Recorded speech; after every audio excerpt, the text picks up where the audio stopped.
मरती हो, जब जब तुम मरती हो, मैं तुम्हारा मुंडमाला अपने गले में पिरोकर अपने सीने से लगा कर रखता हूँ। इतना प्रेम करता हूँ। जैसे ही भोलेनाथ ने कहा, माता पार्वती की आंखों में आंसू आ गए। उन्होंने कहा, स्वामी आप हमसे इतना प्रेम करते हैं, जब जब मैं मरती हूँ तो आप मेरे मुंड की माला अपने सीने से लगा कर रखते हैं। आप हमसे इतना प्रेम करते हैं। स्वामी मैं भी आपसे बहुत प्यार करता हूँ, हम भी आपसे बेहद प्यार करता हूँ। जन्म जन्म वही रगर हमारे, शंभु पाऊं नहीं तो प्रभु। पार्वती का संकल्प कि स्वामी मैं भी आपसे बहुत प्रेम करता हूँ। आप यह बताइए कि आपका मुंडमाला कहाँ है। आप मुझे यह बताइए कि आपका मुंडमाला कहाँ है। और मैं आपसे इतना प्रेम करती हूँ कि आपका मुंडमाला भी मैं अपने सीने में पिरोकर अपने सीने से लगा कर रखूँ। पार्वती माँ ने जैसे ही कहा, भोलेनाथ ने कहा, पार्वती हम अमर हैं, हम मरते नहीं हैं, हम मरते नहीं हैं। जैसे ही पार्वती ने सुना कि हम मरते हैं और आप नहीं मरते, आपने कौन सी ऐसी दवाई खाई है जो मैं जन्म जन्म मरती हूं और आप नहीं मरते। पार्वती ने प्रश्न कर दिया, बड़ी कड़क आवाज में कहा कि स्वामी हम मरते हैं, आप नहीं मरते। आपने कौन सी ऐसी दवाई खाई है, कौन सी आपने जड़ी खाई है कि आप नहीं मरते और हम मरते हैं। तब भोलेनाथ ने कहा, पार्वती हमने अमर कथा सुनी, हमने अमर कथा सुनी है। और यह अमर कथा क्या है? यही श्रीमद् भागवत कथा है। यह जो है, जो अभी आपके गांव में चल रहा है, यह अमर कथा है, श्रीमद् भागवत कथा। और भोलेनाथ ने कहा कि हमने अमर कथा सुनी है, इसीलिए मैं नहीं मरता, मैं अजन्मा, मैं नहीं मरता। तब पार्वती माँ ने भोलेनाथ से जिद कर दी कि स्वामी हमें भी अमर बनना है, आप मुझे वो कथा सुना दीजिए, वो अमर कथा हमें भी सुना दीजिए, मैं भी अमर हो जाऊंगी। भोलेनाथ ने कहा, पार्वती यह तुमसे असंभव है, तुम नहीं सुन पाओगी। उन्होंने कहा, क्यों नहीं सुन पाएंगे स्वामी? जब आप सुन लिए तो हम क्यों नहीं सुन सकेंगे? इसलिए आप भी हमें अमर कथा सुनाइए, आप भी हमें अमर कथा सुनाइए। तब उन्होंने कहा, पार्वती यह जो कैलाश पर्वत पर अमर कथा नहीं होती, यह स्वर्ग में अमर कथा नहीं है। अमर कथा तो है मृत्यु भुवन में। कहाँ है? मृत्यु भुवन में, धरती पर ही कथा है।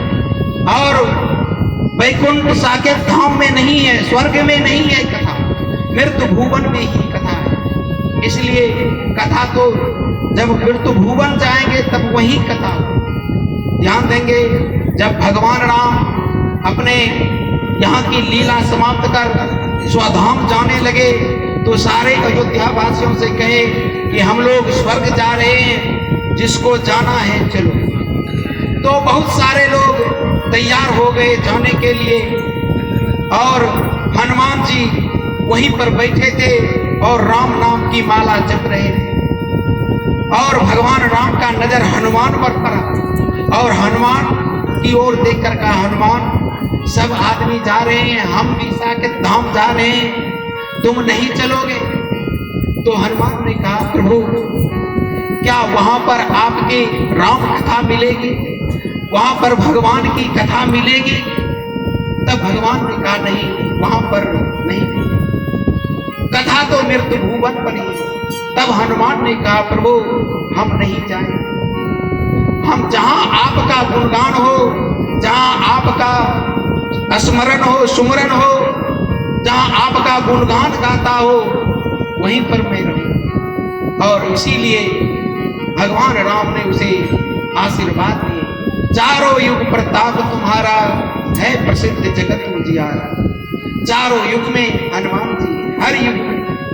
और ये कथा में भी सबसे पहले हनुमान जी ही आते हैं। कथा में कोई आए या ना आए, सबसे पहले कथा जहां पर होती है, राम कथा हो, शिव कथा हो, हनुमान कथा हो, देवी भागवत कथा हो,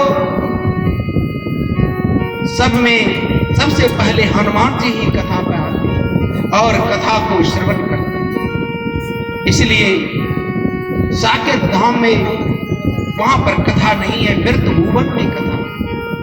और माता पार्वती ने कहा, स्वामी चलिए मुझे अमर कथा सुनाइए, अमर कथा हम सुनेंगे। और दोनों पति पत्नी चले वहां से। और आते आते जब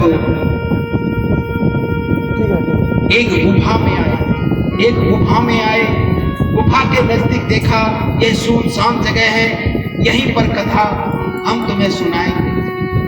और जब वहां पर भोलेनाथ ने कथा सुनाई, तब उस गुफा का नाम हुआ अमरनाथ की गुफा।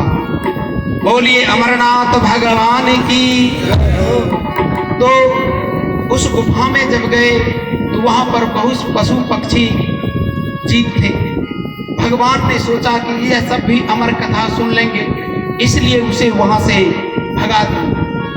तो उस गुफा में एक तोता और तोती रहते थे और उन्होंने एक अंडा दिए थे।